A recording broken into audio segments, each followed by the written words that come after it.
Okay. Okay, welcome to the January 30th event here in Vancouver and Burnaby of the BC Lewis chapter. Tonight, we're going to address something that people don't want to think too much about, but it's there. And it is the pessimism in the population of North America and Europe. And it's this pessimism, it's this lack of vision, which is right now, I believe, a key problem we're having. And somehow we have to break through this malaise and get people inspired. And briefly, there's three things I want to, before I get into this, there's three things I want to bring up. The first is the address on Thursday of Lavrov, the foreign minister of Russia, where he talked about the two systems before the world. Now, here's a foreign minister saying there's these two systems before the world. And one is a global rivalry and geopolitics, and the other is a multipolar, polycentric international system, equitable. But what he's really, but it's deeper than that. Because Russia and China and the rest of the world outside of North America, outside of Europe, including Africa, and they're in a mess. They want a future. They want to realize the potential that they know is there. Now the irony is they saw that potential develop at an earlier period in the United States, and it spread to Europe. And yet the very place where that potential emerged, the people living in those have turned their backs on that. And this is a very complicated question. This is something that I think the issue of Bertrand Russell kind of begins to get at. But it's not just him, but it's a way of understanding what happened to us. Why did we become so negative towards humanity? Okay, so now the second thing is that Helga Zepp-LaRouche had a conference earlier this week with the leading NASA climatologist, Thomas Wissmuller. I didn't have a chance to watch the whole thing. But her orientation is she's saying we are one step more and we lose our humanity. This is referencing what's happening in Europe. So you have this situation of this horror that's being unleashed. And it's deliberate. And it's psychological. And its intention is to destroy the world, basically. And then you have Lyndon LaRouche is the third thing. He's coming forward and he's saying, look,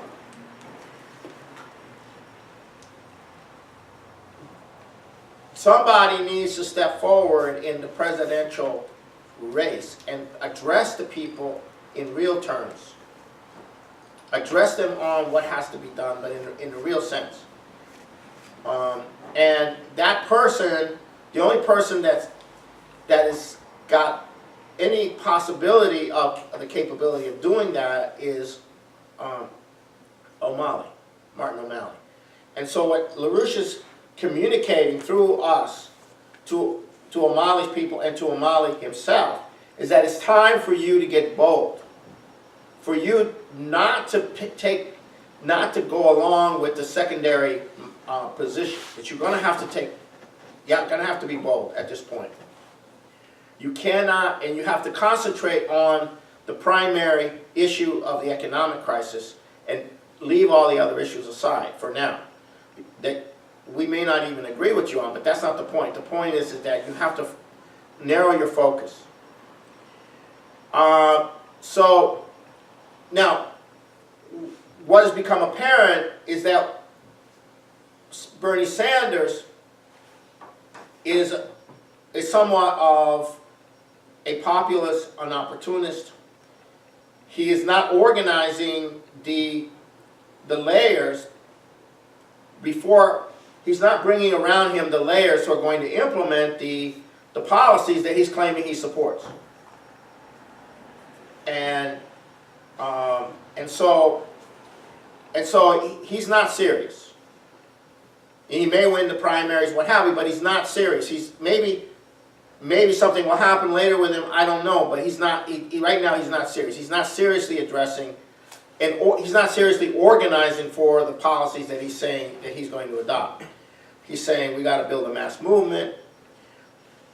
There's nothing you can do until you build a mass movement.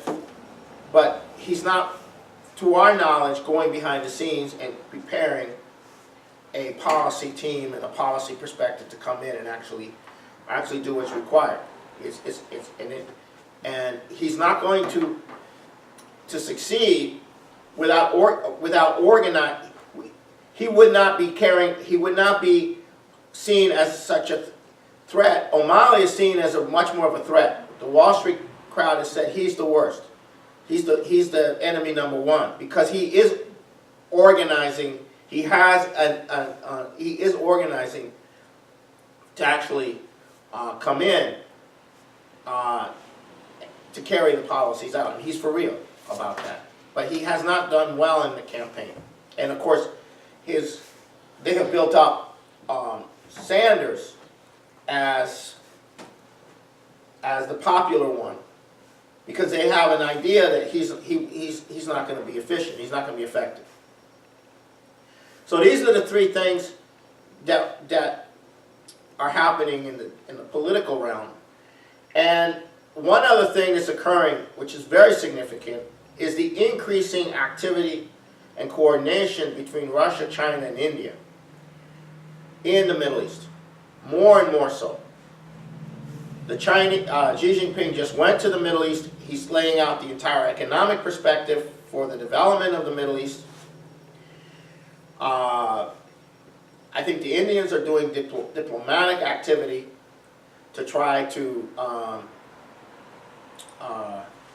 promote the same thing, and then the Russians are doing what they can to militarily strengthen the secular forces in the region. So, which is significant. And how the United States will play into this is not clear. And you have the problem of Turkey, which is, off the rails. So there's all kinds of games, and of course, Obama being in the White House means the worst. You can expect the worst. So something's going to have to come together. Now, on the financial front, you have essentially the Italian banking system has about a 30 to 40% non-performing loans. It's $270 billion worth, and they're just going to pretend that they're okay. It's just this extend and pretend. So you're going more and more into an extend and pretend situation. And how long that's going to last, I don't know. But increasingly, there's an increasing insolvency in the European banking system. And so what the Italian government is now being told to do is to issue bonds, is to issue insurance to the banks. That is, guarantee that they'll bail out the banks no matter what, to keep the banks afloat. And so you have the continuing financial crisis developing. So in that context, if we look at the world today, you have the European and the North American part has been dying for some time. And then you have the other parts of the world, especially being led by China, they're starting to grow at an incredible rate, potentially at an incredible rate. And, and the part that was dying was, going into the 1900s, was full of optimism. The success of the industrial transformation of the United States was spreading throughout the world. There was an optimistic sense. And that doesn't exist anymore.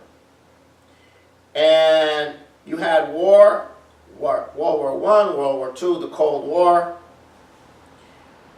and then subsequent wars since then.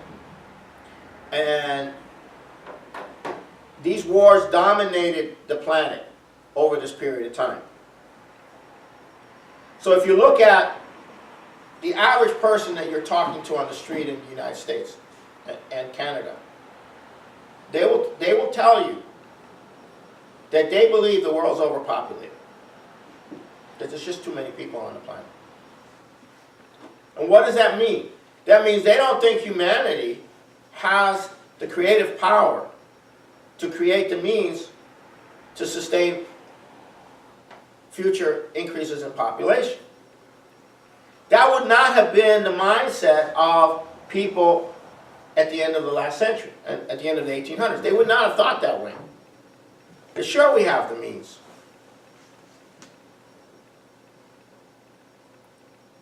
Now you have incredible growth of a population which believes that human beings' economic activity is to the detriment of Mother Nature. And you have among them people who believe that it's sooner or later Mother Nature is going to let us know by wiping us out. That's not the mentality that existed coming into the 20th century. And even bigger than that, you have evangelicals waiting with bated breath for the extermination of the human race, minus the chosen, of course. Because human beings are evil. And God is coming back, and God, Christ is coming back, or whatever the version of the end times is. And more and more people believe this. And so they're living a life waiting for the end times. They're wrapped up in the end times. Their whole mind is on the end times. What future are they looking forward to other than the elimination of the evil human species, other than the chosen? And then you have a population which is being, there's an incredible heroin epidemic now taking off in the United States, but largely because of Obama. And you have a large portion of the population is on prescription drugs to quite cope. You don't have an enthusiasm for the future at all in any of these in these two different areas. And yet at the same time, you have the Chinese people, and there's a spectacular outgrowth of classical music. You have a tremendous, spectacular desire to want to go into space. So you have to ask yourself, what happened? And LaRouche has been has been mentioning Bertrand Russell. And so a week ago, last Wednesday, I was asked not to do a scientific article, but to do a polemical article on the issue of Bertrand Russell and the influence that Russell has. And so I wrote this article, which is now in the EIR. And so you You have China with the New Silk Road. You have the Russian population coming to life after hell, going through hell, with communism and World War II, and now this last thing that they've been through. The Chinese went through hell also. And they're coming out of that hell, and they want a future. And yet when you talk to people about this on the street, it's not just that they don't know about it. It's that it strikes a chord that they don't resonate with. And you talk to somebody from another country, outside of Canada and the United States, who came here as a teenager or a young adult, and it does strike a chord with them. And it's amazing how the difference between the people you talk to who have spent their childhood in another country or grew up in another country and come here, and they came here because they're looking for a better economic opportunity. And yet, their optimism about humanity is completely at odds with the pessimism that they find in this society. It's amazing. You know, there's a large Ethiopian Somalian community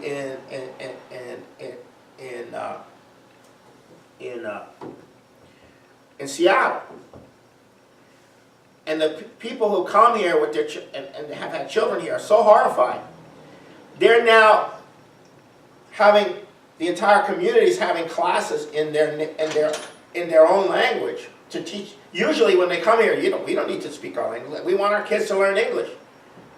But now they're having all these classes to get them to learn their native tongue, Amharic, even though they'll never be in Ethiopia, because they want to be able to stop the spread of the negative, the counterculture, the drugs. They want to have some way of keeping their kids from being destroyed. So they're trying to give them an Ethiopian culture that they're not in. Oh, Hi. you guys already started? Yeah. I know. Yeah. Oh, sorry. So All right. So now I'm going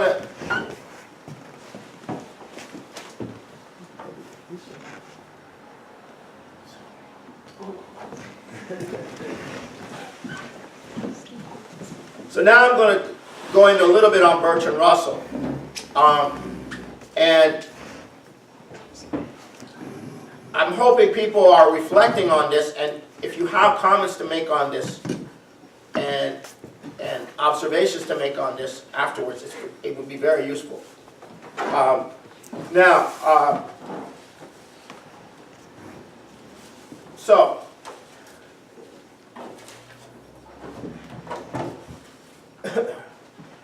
now, I personally believe that Bertrand Russell is an evil genius. Okay. And I personally believe that he launched a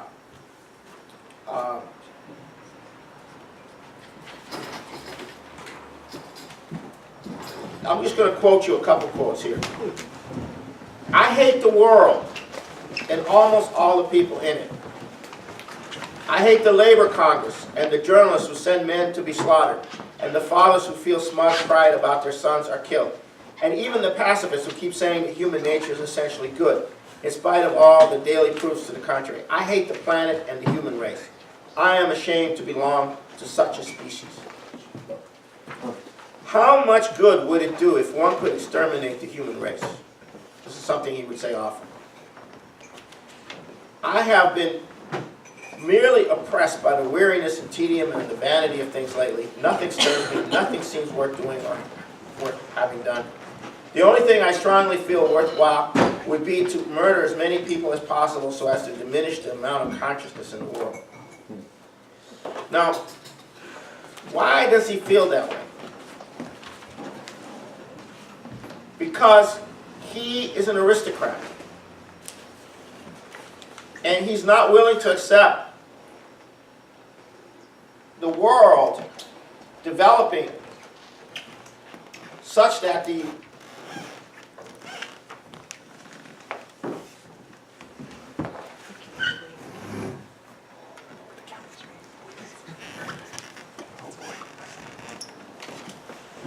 such that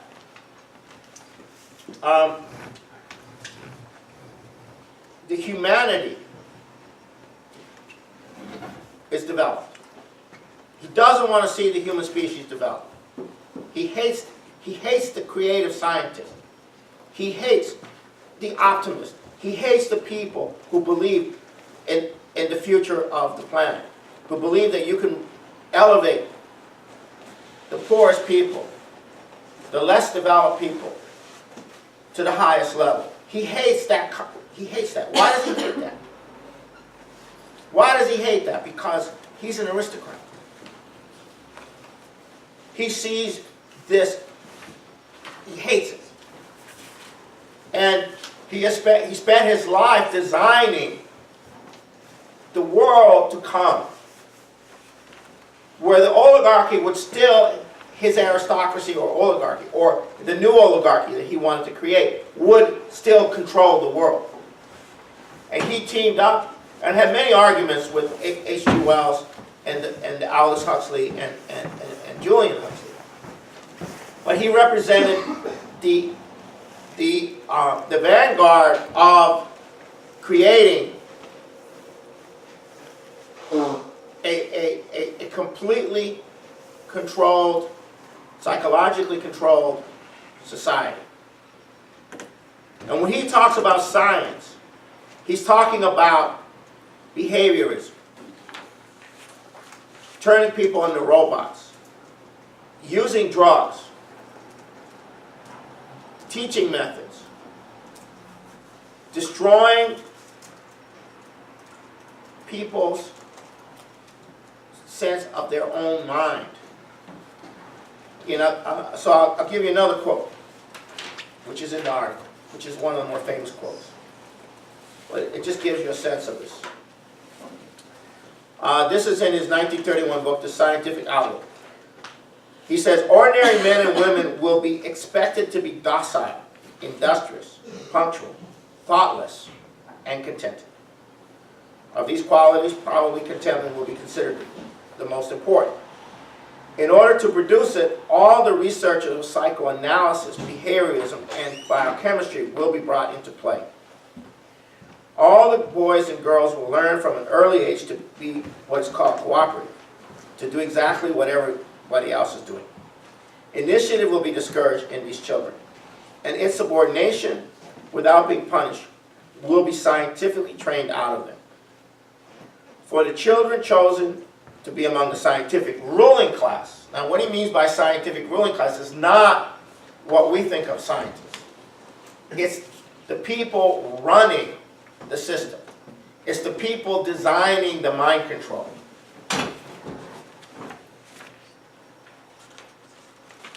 Members of the governing class will be encouraged to be adventurous and full of initiative.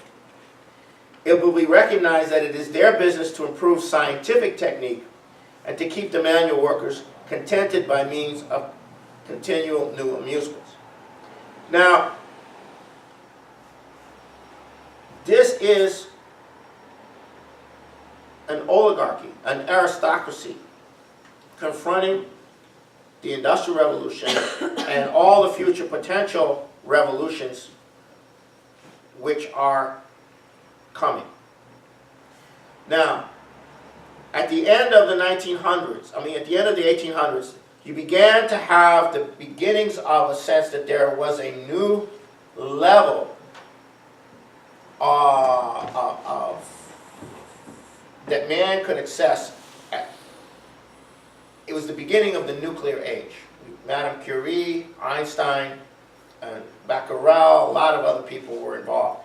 It's about the turn of the century. And this nuclear question is harnessing the nuclear power.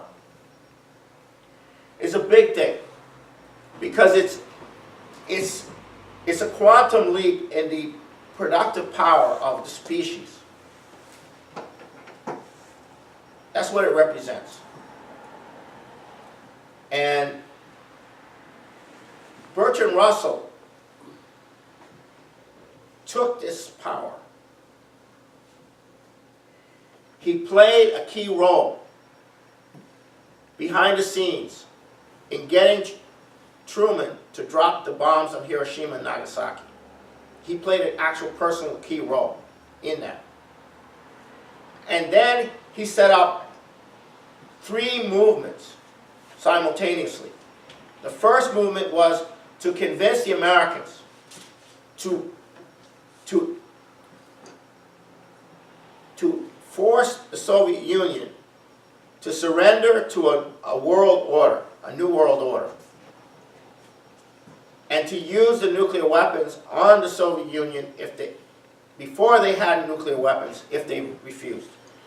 At the same time, he created a second movement, which was if the Americans could not be convinced in time, then Russia had to be convinced to join with the West in a world order. They must be forced to submit, and a negotiated world order had to be implemented. At the same time, he launched the peace movement, the ban the bomb movement. Nuclear power is horrible. Abolish nuclear power. But what's he talking about? On one hand, he's talking about using nuclear weapons against the Soviet Union. On the other hand, he's launching this anti-war, anti-nuclear power. What's he actually trying to do? He's trying to create the environment where the civilian dissemination of the science of nuclear weapons is terrifying. So this whole hysteria, this brainwashing begins to occur. Now he wrote this thing that I've circulated a few times. It's a 6-page document on world peace and nuclear power. And in that document, he states the greatest thing about nuclear energy is this terror capability, the capability to inflict terror, and on the basis of that, create a world order. And that only the creation of a world order, which is not true, a world government, he calls it world government, only the creation of world government will stop the inevitable use of nuclear weapons. And that's the thing. So the peace movement is about establishing a world government.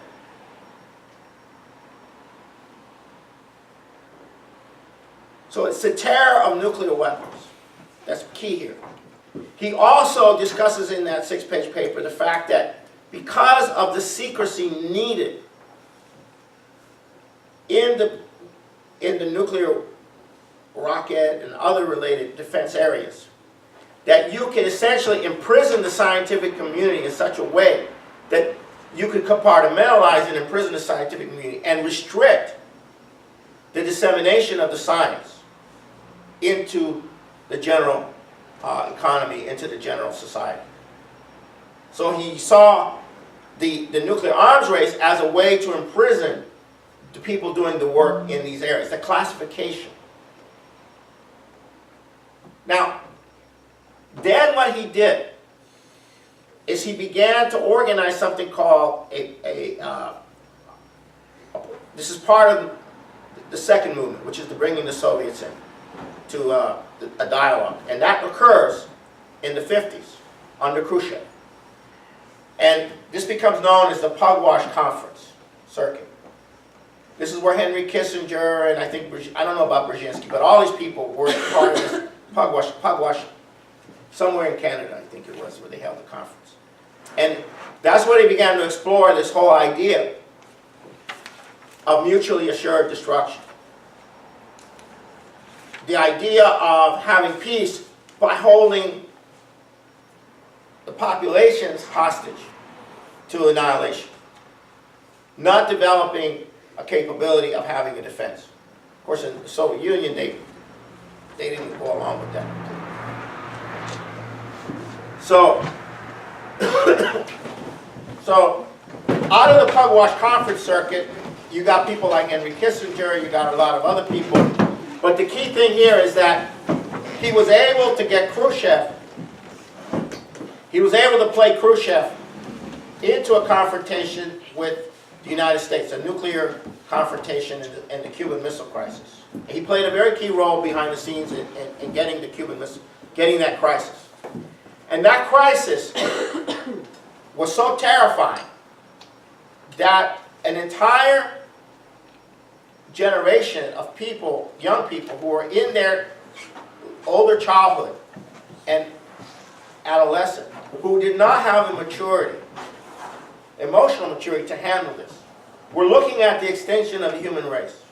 They were old enough to be aware of this, but not old enough to have the emotional maturity to actually deal with it, like an older person would. They didn't have it.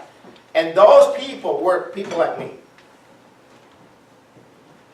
And I cannot tell you how big of an impact this had on me. I know for a fact that from the time I was 11 years old to the time I was 17 when I went to college, if anyone asked me what I wanted to be, it would always be prefaced with, in the event we're not annihilated in a nuclear war, I'm thinking about this. I would say that to everybody. I was only being truthful. I mean, that was the world I was in. Now, in that context, the assassination of Kennedy, who had come to an understanding of how to resolve this problem, he had proposed a joint space program with the Soviet Union, which would have been the first step towards dealing with this problem. This is after the Cuban Missile Crisis. And he had decided not to go to Vietnam. As soon as he was dead, and the Vietnam War was underway, the United States was flooded with the rock, drug, sex counterculture. Who were the people who were impacted by the rock, drug, sex counterculture? The youth. My generation. So, when I was 11, we were all thinking of going about the future, the space. We were very excited about science. Everybody was very excited about science. By the time I was 16, 17, 18, most of us were doing LSD, we were smoking pot, and God knows what else we were doing. Okay? So, this transformation took place, or that part of that transformation took place. And Russell very consciously understood the power of terror, where you feel helpless, where you have no control when the human race is going to be wiped out or not. And that did not so afflict the people who were 20 years older than me, or 15 to 20 years older than me, but it afflicted my generation in the most extreme way. Such that we stopped thinking about the future and we only thought about the present. The future became something intangible, insecure. Before I get into this, there's three things I want to bring up.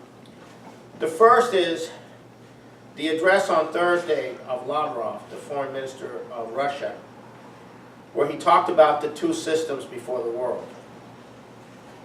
Now, here's a foreign minister saying there's these two systems before the world.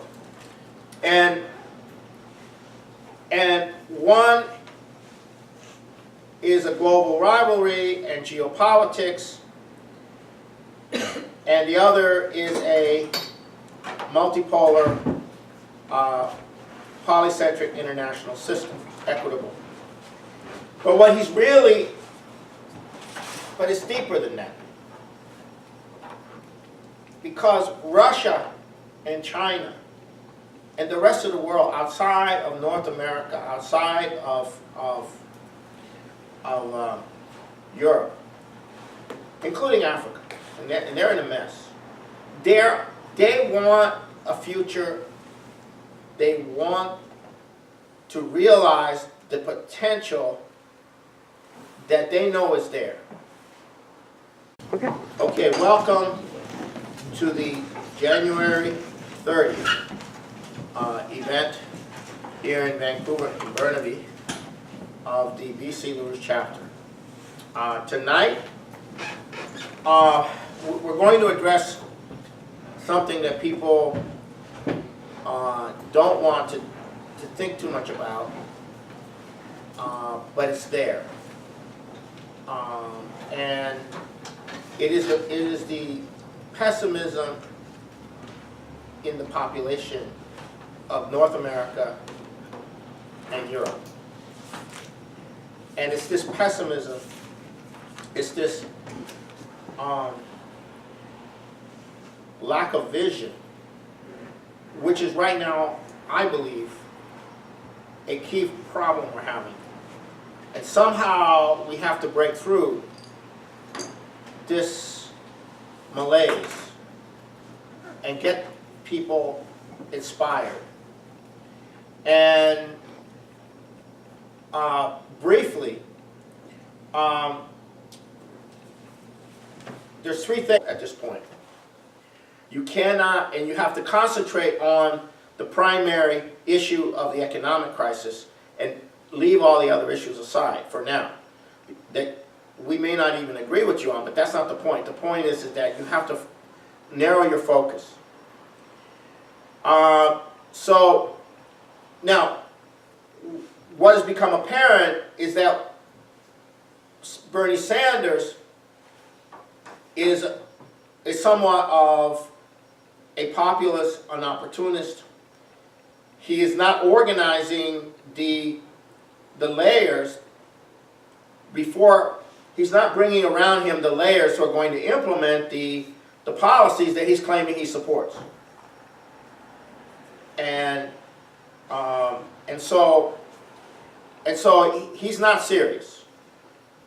He may win the primaries, what have you, but he's not serious. He's maybe something will happen later with him. I don't know, but he's not. Right now, he's not serious. He's not seriously addressing, and he's not seriously organizing for the policies that he's saying that he's going to adopt.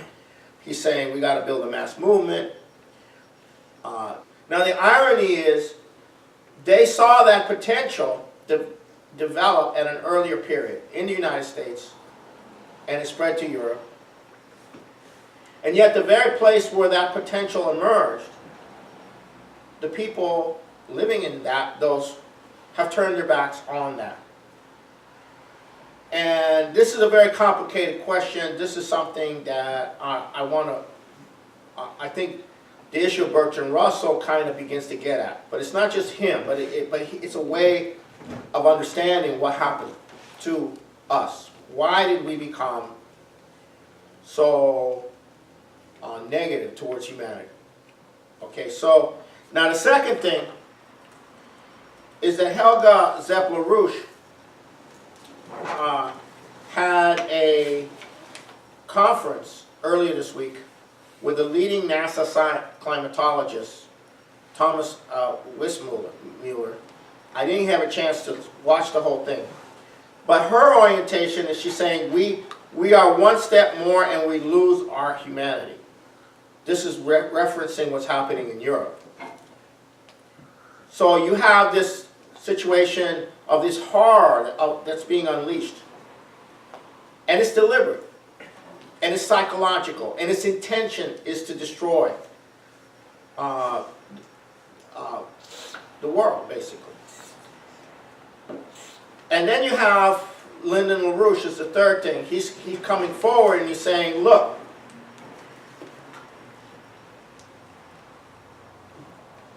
somebody needs to step forward in the presidential race and address the people in real terms. Address them on what has to be done, but in a real sense. And that person, the only person that has got any possibility of the capability of doing that is Martin O'Malley. And so what LaRouche is communicating through us to O'Malley's people and to O'Malley himself is that it's time for you to get bold, for you not to go along with the secondary position, that you're going to have to be bold.